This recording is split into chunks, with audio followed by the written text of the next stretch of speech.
தமிழ் மக்கள் அனைவருக்கும் என் அன்பான வணக்கம். இன்றைக்கி வில்லேஜ் பார்ட்டி சமையலில் சூப்பராக சக்ஸஸ்ஃபுல்லாக ஆன நம்ம கேக் ரெசிபி தான் பார்க்க போகிறோம்.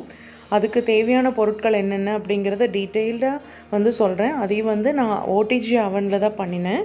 ஸோ எல்லாருக்கும் இது யூஸ்ஃபுல்லாக இருக்கும்னு நினைக்கிறேன். ஸோ இப்போ வாங்க ரெசிபிக்குள்ளே போயிடலாம். இதுக்கு நான் 1 கப் அளவுக்கு நாட்டு சர்க்கரை சேர்த்துருக்கேன். இதில் மைதா சேர்க்கலை, வெள்ளை சர்க்கரை கூட சேர்க்கலை. நான் ஃபுல்லாக ஹைஜீனிக்காக தான் பண்ணியிருக்கேன்.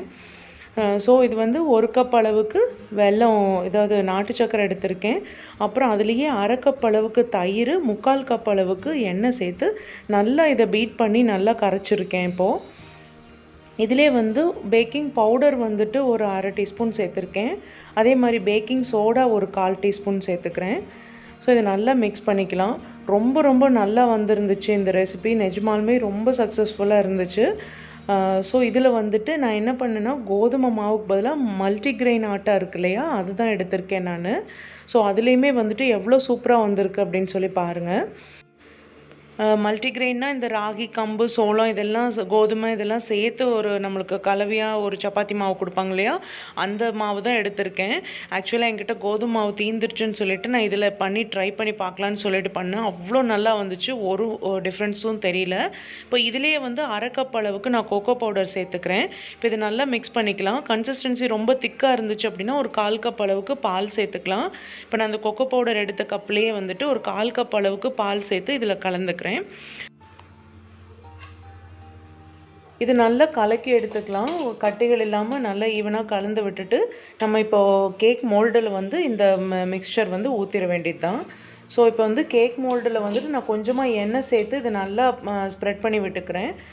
அதுக்கப்புறமா இதிலே கொஞ்சமாக அந்த ட்ரை ஃப்ளவர் இருக்கும் இல்லையா, கோதுமை மாவு ட்ரையாக இருக்கிற மாவு கொஞ்சமாக ஸ்ப்ரெட் பண்ணிக்க போகிறோம். இப்போ கேக் நல்லா ஒட்டாமல் வரும். இதிலே கொஞ்சமாக இப்படி டஸ்டிங் பண்ணி விட்டுட்டோம்னா ஒட்டாமல் வரும். இப்போ இந்த மாவு இதில் ஊற்றிடலாம்.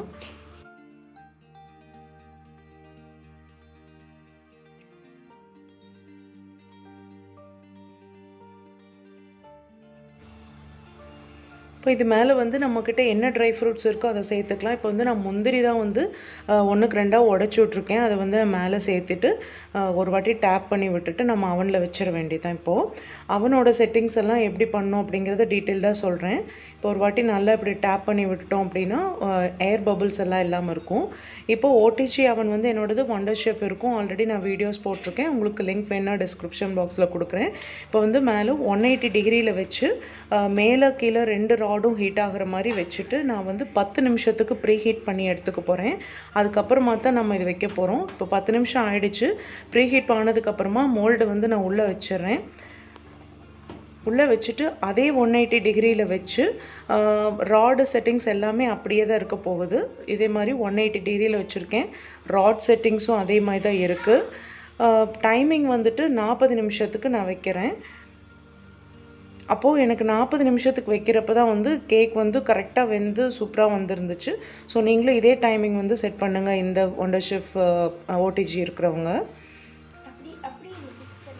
இப்போ நல்லா மேலே பொங்கு வந்திருக்கு பாருங்கள். இப்போ இன்னொரு 10-13 செகண்ட் பக்கம் இருந்துச்சு, அதாவது 13 நிமிஷம் பக்கம் இருந்துச்சு. ஸோ அதுக்கப்புறமா நல்லா மேலே உப்பி சூப்பராக அந்த கிராக்கெல்லாம் விட்டுற மாதிரி வந்திருந்தது. ஸோ இப்போ பாருங்கள் கேக் இந்த அளவுக்கு அருமையாக தயாராகி வந்துருச்சு. நான் இதை கட் பண்ணி காமிக்கிறேன் எப்படி இருக்குன்னு பாருங்கள். எனக்கும் பசங்களுக்கு எல்லாத்துக்குமே அவ்வளோ சந்தோஷமாக இருந்துச்சு. ரொம்ப டேஸ்ட் வைஸ் அவ்வளோ அருமையாக இருந்துச்சு. இந்த மெத்தட் உங்களுக்கு பிடிச்சிருந்தது அப்படின்னா நீங்களும் ட்ரை பண்ணி பாருங்கள். ஸோ இதே மாதிரி ஒரு நல்ல ரெசிபியோடு உங்களை அடுத்த வீடியோவில் சந்திக்கிறேன். அதுக்கு முன்னாடி என்னோட சேனலுக்கு சப்ஸ்கிரைப் பண்ணிகிட்ருக்கிற எல்லாருக்கும் என்னுடைய மனமார்ந்த நன்றிகளை தெரிவிச்சுக்கிறேன் இந்த சமயத்தில். ஸோ இதே மாதிரி எனக்கு ஆதரவு கொடுத்து என்னோடய சேனலுக்கு என்னோடய ரெசிபிகளையும் பார்த்து நீங்களும் ட்ரை பண்ணி அதே மாதிரி செஞ்சு பார்க்கணுங்கிறது என்னுடைய விருப்பம். ஸோ அடுத்த வீடியோவில் சந்திக்கும் வரை நன்றி, வணக்கம். அதுக்கு முன்னாடி என்னோடய சேனலை சப்ஸ்கிரைப் பண்ணாமல் பார்த்துட்ருக்கிறவங்க எல்லாருக்கும் ஒரு வேண்டுகோள், என்னோடய சேனலுக்கு சப்ஸ்கிரைப் பண்ணிவிட்டு பாருங்கள். மறக்காமல் லைக் பண்ணி ஷேர் பண்ணி கமெண்ட் பண்ணுங்கள். இதே மாதிரி ஒரு நல்ல ரெசிபியோட உங்களை வில்லேஜ் பார்ட்டி சமையல் சந்திக்கிறேன். அது வரைக்கும் நன்றி, வணக்கம். Bye friends. தேங்க்ஸ் ஃபார் வாட்சிங்.